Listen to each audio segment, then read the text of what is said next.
Alors voilà, on vit dans un monde numérique. Et dans ce monde, il y a des menaces invisibles qui sont là tout le temps, à l'œuvre. On les appelle les malwares, les logiciels malveillants. Et aujourd'hui, on va un peu soulever le capot pour voir ce qui se cache vraiment derrière ce mot. Et ça, c'est vraiment la question qu'il faut se poser. On a tendance à croire qu'on est en sécurité, bien tranquille derrière son écran, n'est-ce pas? Mais la réalité, elle est, disons, un peu plus compliquée que ça. Parce que les portes d'entrée, elles sont partout. Et les conséquences, elles, peuvent être vraiment, vraiment dévastatrices. Alors, un malware, c'est quoi au juste? En fait, c'est tout simple. C'est un terme un peu fourre-tout pour n'importe quel logiciel qui a été conçu pour nuire. Dans cette petite analyse, on va jouer les détectives. On va apprendre à identifier ces prédateurs numériques, à comprendre comment ils fonctionnent. Allez, c'est parti. Bon, on va commencer par les grands classiques, les familles de malware que, franchement, tout le monde devrait connaître. Imaginez ça un peu comme des espèces distinctes, si on veut.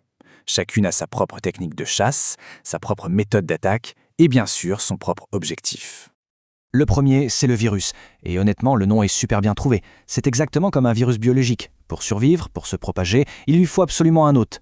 Du coup, il va s'accrocher à un programme légitime, un fichier qui a l'air tout à fait normal, et là, il attend, patiemment. Le point absolument crucial ici, c'est que le virus, il a besoin d'une petite aide. Il ne peut rien faire tout seul. C'est une action humaine qu'il propage. Vous savez, le fameux clic sur la pièce jointe un peu bizarre dans un email ou le lancement d'un petit programme téléchargé à la va-vite. Et voilà, le piège se referme. Une fois qu'il est activé, attention, il peut corrompre des fichiers, mettre le bazar dans le système, voire le paralyser complètement. Allez, on passe au suivant. Le ver. La grande, l'énorme différence avec le virus, c'est quoi? C'est que le ver, lui, il est autonome. Totalement. Il n'a besoin de l'aide de personne pour se répandre. C'est un peu le loup solitaire du monde des malwares et il est extrêmement dangereux. Et sa manière de fonctionner est redoutable. Imaginez, le ver est constamment en train de scanner les réseaux. Il cherche la plus petite faille de sécurité, la moindre petite porte ouverte pour passer d'un ordinateur à l'autre. C'est exactement comme ça que fonctionnaient des vers ultra célèbres comme I Love You. Ça vous dit quelque chose? Il a paralysé des millions d'ordinateurs au début des années 2000. Son danger principal, ce n'est pas tant de détruire des fichiers, non, c'est de saturer complètement les réseaux, au point de provoquer des pannes massives. Ah, et maintenant, le fameux cheval de Troie. Franchement, l'image de la légende grecque est juste parfaite. Il se présente comme un cadeau, un truc super cool, un jeu gratuit, un petit utilitaire bien pratique, ou même une soi-disant mise à jour de sécurité. Mais bien sûr, à l'intérieur, c'est là que se cache le véritable ennemi. Avec lui, le mot d'ordre, c'est la tromperie. C'est la personne elle-même qui, sans le savoir, ouvre la porte et fait entrer le loup dans la bergerie en installant le programme. Et le danger, il est immense. Parce que le cheval de Troie, ce qu'il fait, c'est qu'il crée une backdoor, une porte dérobée. En gros, un passage secret qui va permettre à un pirate de prendre le contrôle total de la machine, à distance. Ok, on a vu les classiques. Maintenant, on va s'intéresser à des menaces plus modernes, celles qui font les gros titres aujourd'hui et qui visent très directement deux choses, nos données et notre portefeuille. Le rançongiciel, en anglais on dit ransomware. Et là, on est dans l'extorsion numérique, pure et simple. C'est facile à imaginer et c'est terrifiant. Toutes vos photos, vos documents de travail, tous vos souvenirs, du jour au lendemain, ils deviennent complètement illisibles. Ils sont pris en otage sur votre propre ordinateur.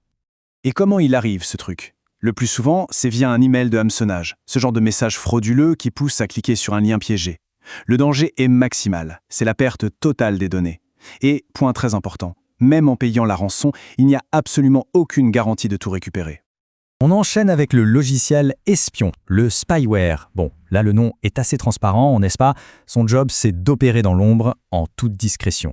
Et son but, c'est de tout collecter, les mots de passe, les habitudes de navigation et même tout ce qui est tapé au clavier.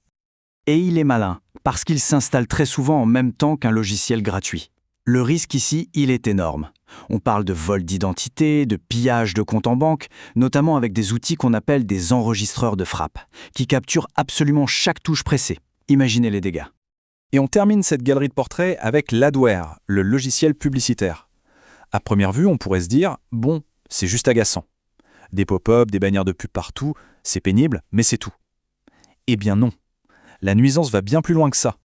Comment il s'incruste? Très souvent, c'est à cause de ces fameuses petites cases déjà cochées quand on installe un logiciel gratuit. On ne fait pas attention, on clique sur suivant et hop. Le vrai danger, au-delà du fait que ça ralentit la machine, c'est que l'adware peut créer des failles de sécurité. Et ces failles, c'est une porte grande ouverte pour des malwares beaucoup plus méchants. Bon, on a fait le tour des menaces, on a identifié les ennemis. La question qui brûle les lèvres maintenant, c'est comment on se défend. Parce que, et c'est la bonne nouvelle, des solutions existent. Elles sont à la portée de tout le monde. Et l'idée ici, ce n'est pas de subir passivement. Non, c'est de construire activement sa propre forteresse numérique. Alors voyons ensemble les briques, les outils et les réflexes qui sont juste indispensables. Le truc à retenir, c'est que chaque menace a sa contre-mesure. Contre un virus, un bon antivirus bien à jour, c'est la base. Face à un rançongiciel, des sauvegardes régulières et surtout déconnectées de l'ordinateur. C'est littéralement une assurance vie pour les données. Et pour éviter de se faire avoir par un cheval de Troie, la vigilance. Toujours réfléchir avant de télécharger et d'installer quelque chose. Mais au-delà de ces solutions ciblées, il y a des réflexes de base, des habitudes universelles à prendre. Pensez-y, faire ces mises à jour logicielles. Ça revient à fermer à clé les portes que les vers cherchent à forcer. Se méfier des emails suspects, c'est le meilleur moyen de ne pas tomber dans le piège du hameçonnage qui amène les rançongiciels. Et bien sûr, avoir un pare-feu activé, utiliser des mots de passe solides et une bonne suite de sécurité, c'est tout simplement le b.a.-ba d'une défense efficace. Au final, on peut avoir tous les outils du monde, ils ne remplaceront jamais le maillon le plus important de toute la chaîne de sécurité, l'humain. La meilleure protection, ça reste un esprit critique, un œil alerte. La vraie question, ce n'est pas tant de savoir si un ordinateur est en sécurité, mais plutôt de savoir à quel point la personne qui est devant est vigilante. Parce qu'au fond, dans ce monde où tout, absolument tout, devient numérique, la prochaine grande catastrophe informatique ne tiendra peut-être qu'à une seule chose, une simple seconde d'inattention.